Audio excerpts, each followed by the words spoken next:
카카오페이가 최근 종합금융 플랫폼으로 도약을 선언하면서 새로운 투자 상품을 내놨습니다.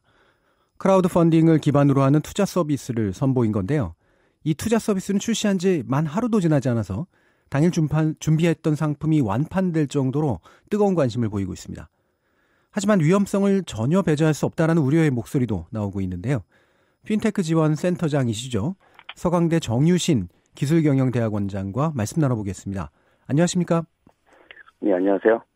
자, 카카오페이가 이 크라우드 펀딩을 주요 상품으로 하는 투자 서비스를 시작했는데요. 이 카카오톡을 이용해서 상품 살펴보고 바로 투자도 할 수 있는 그런 시스템이잖아요. 이런 서비스 어떻게 봐야 할까요? 네, 이제 크라우드 펀딩에서 대출형 크라우드 펀딩이죠. P2P 대출이라고도 하는데요.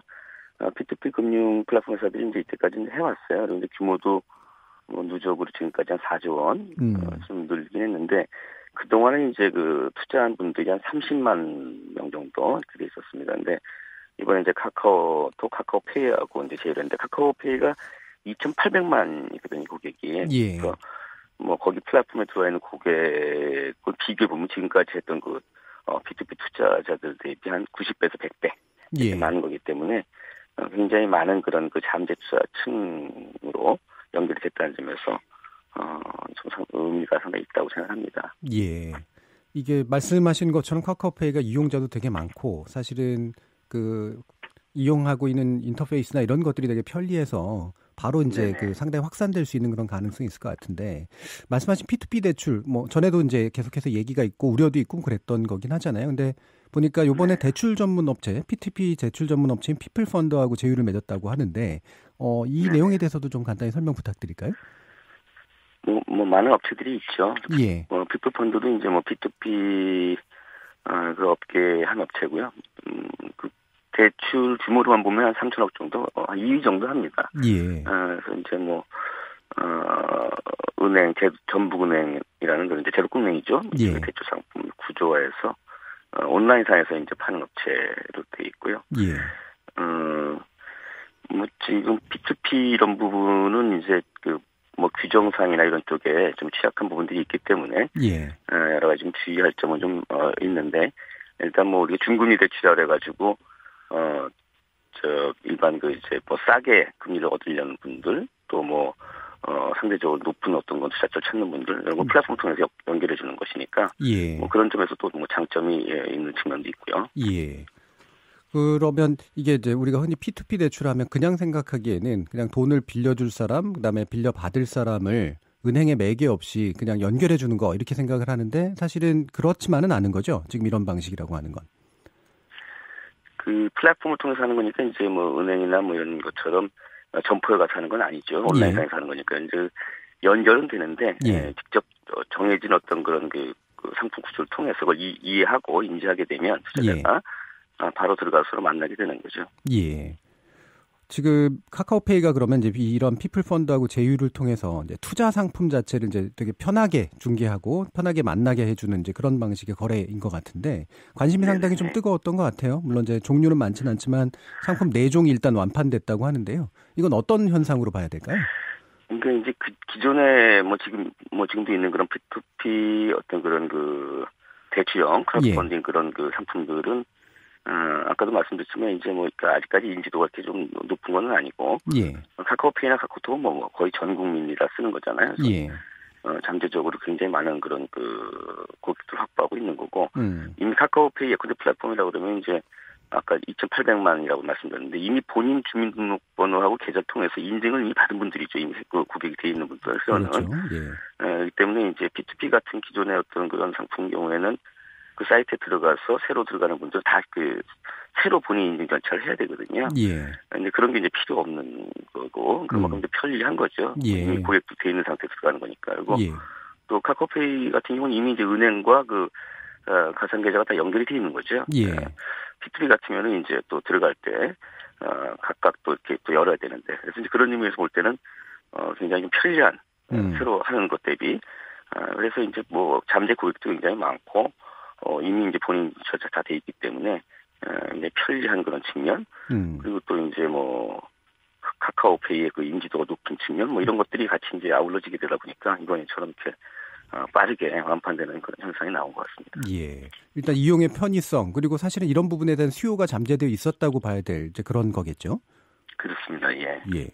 그러면 이런 방식으로 이루어지는 상품 같은 경우에 네. 어떤 정도의 점검이랄까 이게 좀 어느 정도 안정성도 좀 보장이 돼야 될 텐데 상품이 설계되고 그다음에 어느 정도 안정성을 보장하는 과정 같은 게 어떻게 마련이 돼 있나요? 일반적으로 이제 P2P 그런 대출형 그 크라우드 펀딩 상품 같은 경우에도 이제 객관적인 심사를 해야 되기 때문에 예. 예컨대 이제 대출 우리 그 청취자분들 잘 아시지만 부동산 담보를 하는 그런 대출이 있을 거고요. 예. 그렇죠? 또 부동산 담보가 없이 이렇게 그 개인 신용이나 이런 거에서 대출되는 경우가 있을 텐데 근데 부동산 담보 같은 경우에 이제 금융권들이 다 쓰고 계세요. 예. 예를 들면 이제 그 KB 국민은행이죠. 예.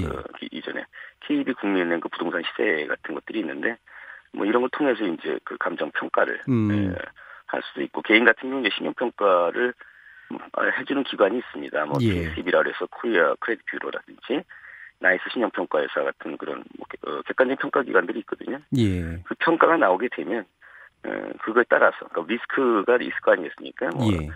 담보력이나 또는 개인 신용에 따라서 금리가 달라지겠죠. 대출 금리가 대출 상품에 이렇게 이제 그런 과정들은 거치고 있습니다. 그러니까 이제 담보라든가 개인의 신용 같은 것들을 이미 객관적으로 어느 정도 평가할 수 있는 기존 시스템이 결합될 수 있기 때문에 그래서 그 부분에 대해서는 이제 그것들은 이제 이용을 하고 있는 거죠. 그렇죠. P2P 상품들도 예.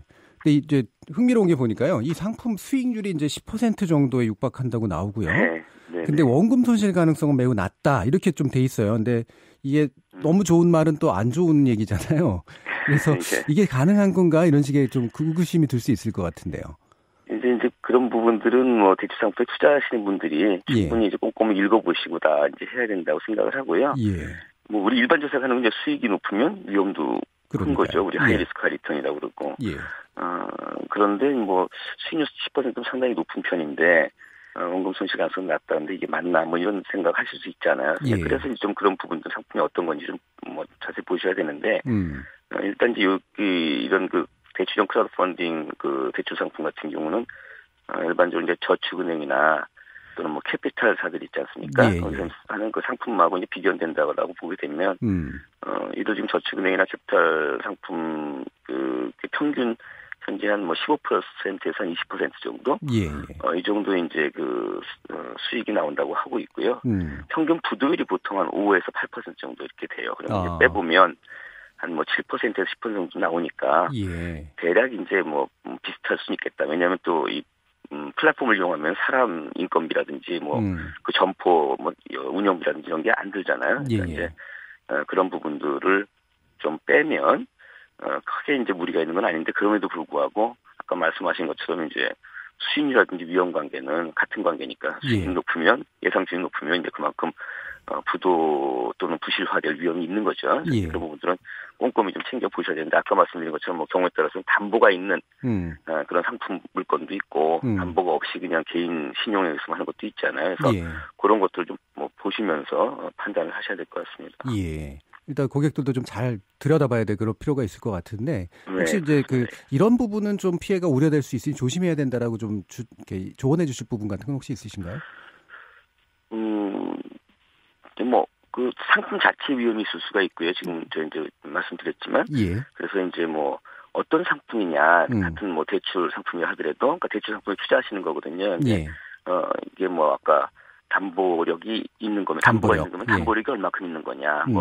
이렇게 아파트나 주택 같은 게 담보되는 경우들이 많은데, 그런 것이 이제 보면 감정평가의 그 시세가 있잖아요. 그죠? 그리고 또 경우에 따라서 이제 LTV 같은 것도 있지 않습니까? 론 투 밸류. 얼마큼 할 수 있는가 해서, 론 투 밸류 LTV가 좀 낮거나 그러면 좀 상대적으로 좀 위험이 덜한 거고.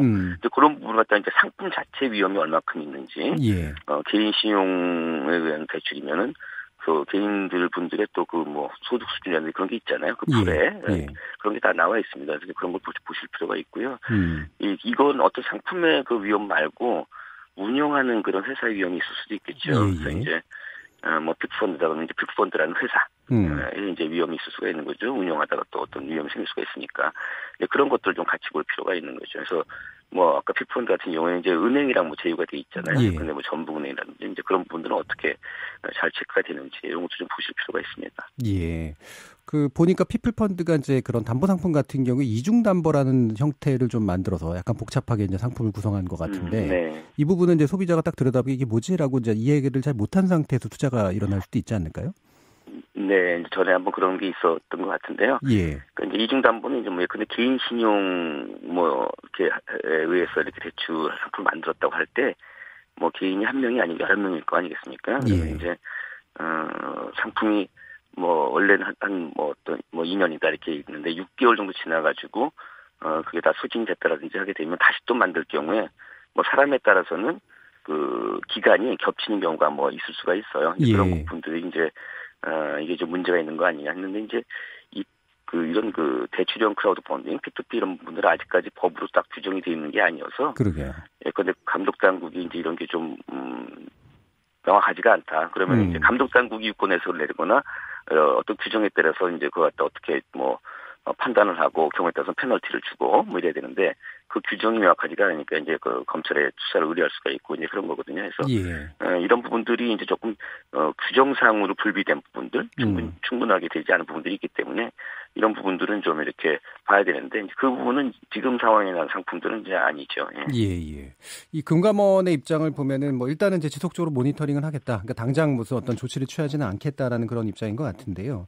어쨌든 이게 이제 뭐 편의성도 높고 잠재 수요도 상당히 있고 이게 투자 문턱도 낮고 여러 가지 이제 이점들이 있기 때문에 뭐 이른바 생활금융 영역으로 들어와서 확산될 가능성이 상당히 있다면 여기에 대해서 이제 다 금융 당국이나 어떤 제도적인 대안, 시스템적인 대안 이런 게 필요할 것 같은데 어떤 게 있을까요?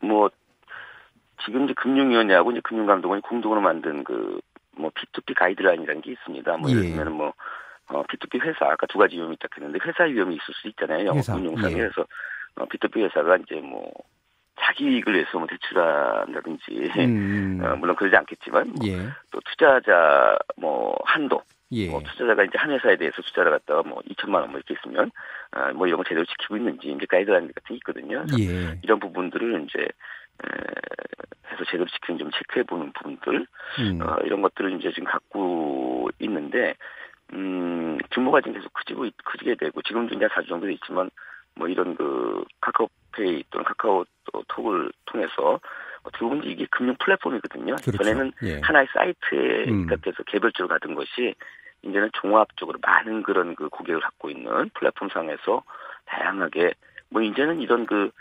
대출형 뭐 크라우드 펀딩 외에도 다양한 것들이 다 붙일 수가 있어요. 그래서 그렇게 되면 이제 많은 분들이 다 이제 그쪽에 접속하고 들어올 수가 있기 때문에 좀 더 이제 좀 그런 부분들 신경 쓸 부분들이 있겠죠. 감독 당국도. 그래서 좀 더 이제 그 가이드라인 같은 정교하게 하거나 아니면 이제 좀 이제 법이 좀 있을 필요가 있는 거죠. 그래서 이제 그런 부분들을 좀 입법화할 필요에 대해서는 뭐 지금 아마 그 감독 당국이 그런 준비를 하는 걸로 알고 있습니다. 그래서 그런 게 좀 필요하지 않을까 생각이 듭니다. 기존에 이미 가이드라인이 있긴 있지만 그건 또 잘 살펴봐야 될 것 같고 더 정교하거나 법적 장치도 아마 마련해야 될 것 같습니다. 오늘 말씀 잘 들었고요. 감사합니다. 네, 감사합니다. 서강대 정유신 기술경영 전문대학원장과 말씀 나눠봤습니다.